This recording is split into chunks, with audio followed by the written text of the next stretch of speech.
दोस्तों नमस्कार, perfect picture channel में आपका स्वागत है।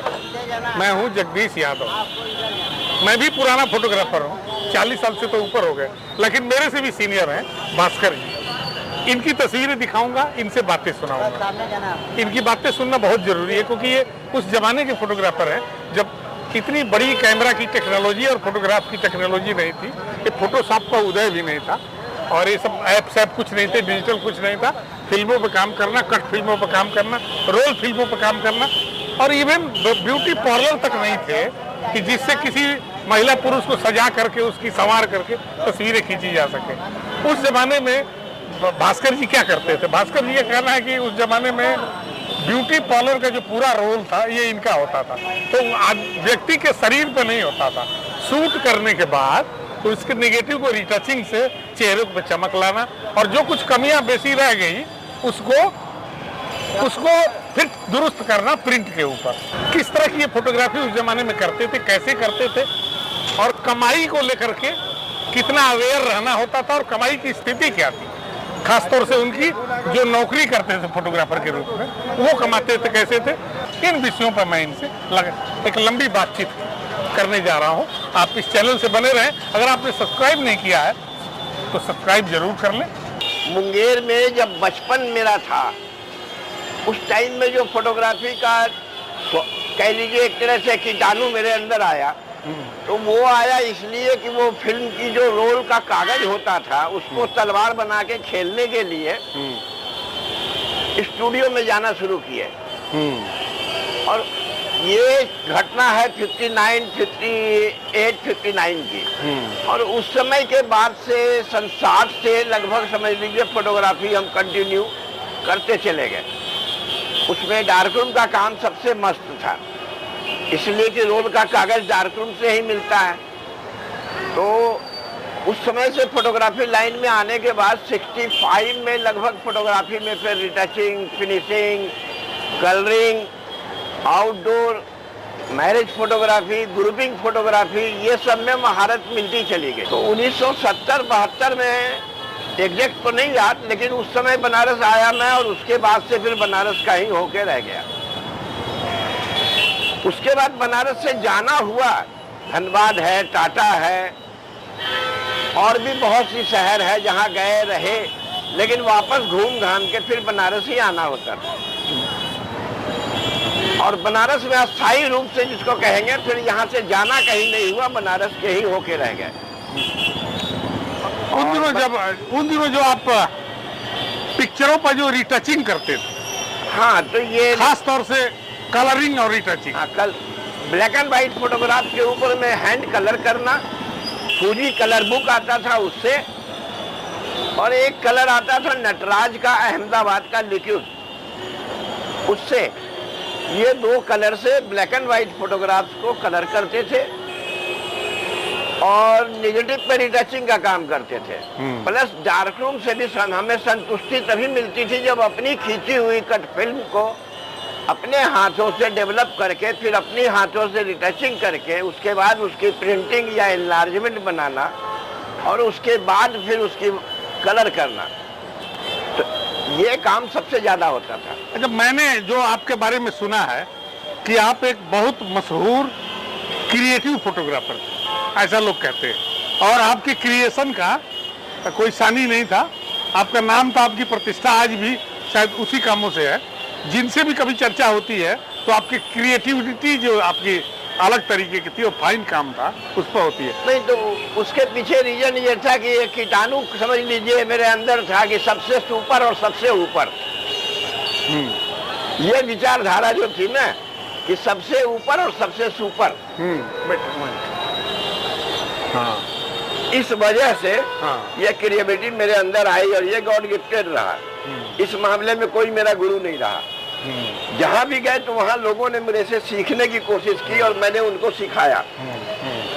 तो जो सबसे ऊपर और सबसे सुपर वाली बात आ गई दिमाग में, उसके वजह से क्रिएटिविटी वाली वर्क जो है मेरा, वो बहुत ज्यादा रहा। और ये क्रिएशन करने का जो एक्टिविटी कह लीजिए, वो स्टार्ट हुआ तो वो खत्म होने का नाम लिया ही नहीं। वो 2015 में जब मैंने फोटोग्राफी को जयराम किया तो उसके बाद ही ये चीज खत्म हुआ। कलर फोटोग्राफी पे बरस से फिनिशिंग करने वाले इंडिया में नहीं, वर्ल्ड में शायद कहीं कोई नहीं था उस जमाने में, जब कंप्यूटर नहीं था, फोटोशॉप नहीं था। उस समय में हम कलर फोटोग्राफ्स के ऊपर बरस से कलर बनाकर जिस जिस जगह का जो कलर है, चेहरे का, कपड़े का, बाल का, माथे का, बैकग्राउंड का, वो सारे कलर को बनाकर उस जगह पे अप्लाई करते थे और उससे फोटोग्राफी करते थे, बनाते थे। इस वजह से भी लोगों को लिए हम आश्चर्यजनक थे। और आज भी फोटोग्राफी तो नहीं करते, लेकिन फोटोग्राफी से रिलेटेड तो जो भी शौक कहिए वो तो अभी भी है। अच्छा, एक चीज मैं आपको से शेयर करना चाह रहा हूँ जो अपने को समझ में आ रहा है। अभी जो उपकरण है और अभी जो टेक्नोलॉजी है, वो उसमें एक क्रिएटिव फोटोग्राफर जो अनुभवी होते थे, हाँ, 3 दशक, 2 दशक, 4 दशक जब काम करते थे, तो जिस स्टेज पे पहुंचते थे, आज का ऐप और आज की टेक्नोलॉजी में जल्दी से बच्चों को, नए लोगों को उसके नजदीक तो ला देती है, नजदीक ला देती है। यानी कि मेरा ऐसा मानना है कि टेक्नोलॉजी ने जो फोटोग्राफी के जो हुनरमंद लोग थे, उनके बिल्कुल नजदीक लाके खड़ा कर दिया है नौजवानों को। इस पर आपकी क्या राय है, मैं सुनना चाहता हूँ। देखिए, अभी की जो फोटोग्राफी है, इसको हम फोटोग्राफी का क्लोन मानते हैं। जो फोटोग्राफी सिल्वर नाइटेड की थी, जो फिल्म की डेवलपिंग केमिकल से हम लोग करके उसके बाद जो वर्क करते थे, metol, sodium sulphide, potassium bromide, carbonate, hydroquinone, ये सब के द्वारा जो केमिकल बनाकर हम लोग काम करते थे। और जब ब्लैक एंड व्हाइट के पेपर को एक्सपोज करके फिल्मों केमिकल में डालते थे, और 2 बार डिस्क को हिलाने के बाद जो उसमें से इमेज उभरता था, तो उसका जो आनंद देखने को मिलता था, वो अब नहीं है। उस दौर के जो फोटोग्राफर थे, एक तरह से ये टेक्नोलॉजी ने उसकी हत्या कर दी। और अब जो टेक्नोलॉजी है, ये फोटोग्राफी नहीं है, फोटोग्राफी का क्लोन है। साधन जरूर बढ़िया बन गया, लेकिन उस दौर में फोटोग्राफी जो थी वो आर्ट और साइंस दोनों से रिलेटेड थी। अब की जो फोटोग्राफी है, ये ओनली साइंस है, आर्ट खत्म हो गया इसमें। आज जो है फेसबुक है, ये आपका फोटोशॉप है। फोटोशॉप के थ्रू जो काम हम लोग उस वक्त बगैर फोटोशॉप के कर लेते थे, वो आज फोटोशॉप से नहीं हो सकता। फोटोशॉप लिपा पोती करने के लिए बहुत ज्यादा सिखा दिया लोगों को, लेकिन सवाल ये है कि कहाँ पे क्या कितना करना है, इसका कोई गुरु तो उसका है ही नहीं। जिसने जिस कैमरे को बनाया, डिजिटल कैमरे को, और उसका जो मकसद रहा है बनाने का और उस टेक्नोलॉजी का, वो उस आदमी तक पहुंचा है या नहीं, ये सवाल आता है ना। कैमरा बहुत बढ़िया है, लेकिन फोटोग्राफर अगर बहुत बढ़िया नहीं है तो उसमें दिक्कत आती है। उस दौर में अगर कहीं ग्रुपिंग फोटो खींचने के लिए जाते थे, उसके अलग स्पेयर पैसे मिलते थे। अगर रिटचिंग कर रहे हैं किसी स्टूडियो में और किसी दूसरे जगह जाकर फिनिशिंग करने लग गए हम, तो किसी स्टूडियो में तो हम रिटचिंग कर रहे हैं और किसी स्टूडियो में फिनिशिंग कर रहे हैं, तो उससे अलग पैसे मिलते थे, इससे अलग पैसे मिलते थे। ग्रुपिंग खींचने के लिए अगर कहीं गए, तो ग्रुपिंग उस दौर में हर फोटोग्राफर नहीं खींच पाता था, तो ग्रुपिंग खींचने के लिए जाते थे तो उसके अलग पैसे मिलते थे।